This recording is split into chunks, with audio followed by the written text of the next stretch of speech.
All right, tip number 2 because my mic wasn't recorded. But anyways, today I'm gonna go over like the pre-workout stuff I'd be doing, like in this like shred protocol. The previous video I talked about my calories, like my training, like 2x8. I didn't really go into detail about it, but I gotta show you guys like what I'm taking before my workouts, like what I'm doing, like to pull my water, and everything, like leading up to my workout. Like today, for example, I had chest and triceps, and I'm doing like Arnold split right now. Sorry, I'm kind of sick right now. But anyways, I had chest and triceps today. And I started out with my chest movement. Switched back to triceps, went back to chest. So I'm like properly recovering. I didn't like get too much recovering time today. I lifted with one of my boys, and so we were just like switching back and forth. So that was like my rest time. But anyways, like let's get started into it. For like what I did, on bench, I did a plate loaded press. Or let's go over stuff I'm taking before workout. And usually this is going to range like 30 minutes before my workout. Obviously like pulling your water like happens like hours beforehand. Like you're going to want to pull your water basically like 30 to 45 minutes before you're lifting, because you're going to be like filled out whenever you pose and stuff. Your midsection is not going to be super bloated, and that's basically like the benefits of that. Everything else, like taking nitric oxide 30 minutes before your workout, eating Rice Krispies 30 minutes before your workout, because those are properly satiated carbs that you're getting in your body, unless you ate like chicken and rice like I usually do before my workouts. But I lifted later tonight, so I bought like a pack of Rice Krispies. So my chest and triceps, I ate Rice Krispie. I took a scoop of PSYCHOPHARMA pre-workout. Code ggsthetics, by the way, 15% off. Get you some Edge of Insanity. That shit's amazing. I mean, there's new stuff coming out too, so obviously, whatever you want to choose, I'm telling you, PSYCHOPHARMA is the good shit. It's got like 4 grams of L-citrulline just for half a scoop. You'll get 8 full grams of L-citrulline, pretty sure, with the full scoop. If I'm not mistaken, I could be wrong. I'll go back and double check, but, and then you're getting like L-arginine or whatever, and then just all the other stuff. The full scoop, bro, it's one of the biggest stuff. Besides like the trench wind stuff, it's the most potent like pre-workout. You're going to get the most like crazy fucking pump off of that. And then mix that with nitric oxide, bro. You're getting like almost 10 grams of nitric oxide, which, you're not supposed to consume more than like 8 to 10 grams of nitric oxide. But, for those like chest days or whatever, like whatever you want to crank out, dude, just take a fuck ton of nitric oxide, because this is going to be L-citrulline within your body, and your pump's going to be like crazy. So obviously at my chest and tris workout today, my pump is pretty insane. I felt a little bit depleted because my calories were a little low today, but I think I was pretty decent on my protein intake, and I think just the amount of carbs I consumed, like with the Rice Krispies, it helped out for sure to get me through my workout. So the stuff I'm taking before, I'm doing a full scoop PSYCHOPHARMA. And then, I'm taking these nitric oxide pills. Oxide pills. I usually do the normal supplement size for whatever you're taking.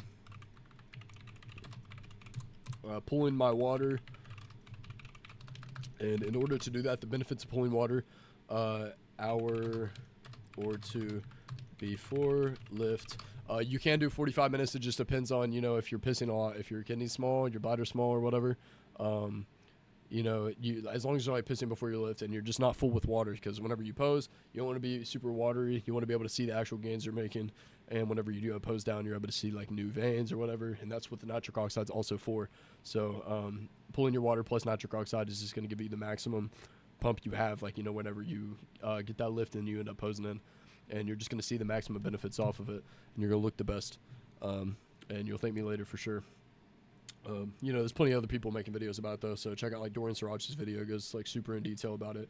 Who else does that? I think Nick maybe he's gone over that before. He's more in the powerlifting scene though. He's not into the bodybuilding, pulling your water or whatever, but still huge nonetheless. Looks like a bodybuilder, fucking jacked. Sorry, my throat's itchy. So that's like what I've done today. Everything else, what I'm saying, eating 26 to 2,800 calories today, at least. I'm like keeping in that range. Oh yeah, I gotta go over my protein too, because I didn't last time.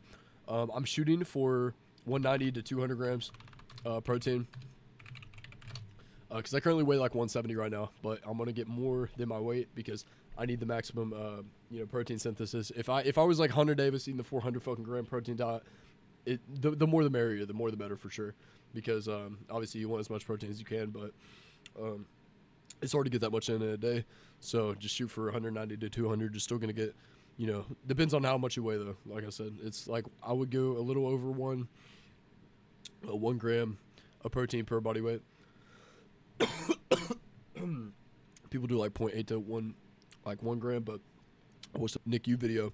He talked about how there's just a lot of like hidden protein in places, and you want to just shoot for over always, because you'll make sure you're actually hitting it. You know what I mean? So you're not underlying yourself if you do feel like you're low on your protein. You'll be higher than you expected. And then I'm carb loading, especially like 300 grams of carbs. But here's the thing with the carbs though, I'm keeping under 60 grams fat. This is the biggest thing, bro. Make sure you're just carb loading with strict carbs, and then you're not eating anything like processed, anything like too fatty. Greek yogurt doesn't have any. There's a lot of low fat Greek yogurt that's gonna get your protein in. When it comes to carbs, you got oatmeal, you have cream of rice, which is strict carbs, no fat. Tastes like shit though, so you're just gonna have to either find a brand or get sponsored or some shit. Elevate, you know where to find me. Get me some more flavors, bro. But anyways, just keep your fat low if you're trying to get shredded. If you're on a bulk, just up that to like 80 to 100. And everything else, obviously you have to up your calories too. So I'd be eating like fucking 3,500. If you're in a surplus or like you're bulking or whatever, and then your protein go up. Just everything goes up in general. But with me cutting right now, I'm still trying to hit my protein goal, but be within like 2,500 to 2,600 calories, and then doing 45 minutes cardio. Like I said in the previous video, I'm doing 10% incline, 2.5 speed, and just watch the video or whatever, and obviously go tan in PF because I got black card. So that's just my whole protocol right now. When it comes to protein, pulling your water, and the pre-workout stuff to get shredded. It's got once again another short brief video. Just trying to crank these out for you boys. I got a big one coming out soon, or like a decently bigger one. It's gonna be more like lifestyle. It's not gonna be like educational. So just trying to switch it up for you guys. And yeah, that's about it.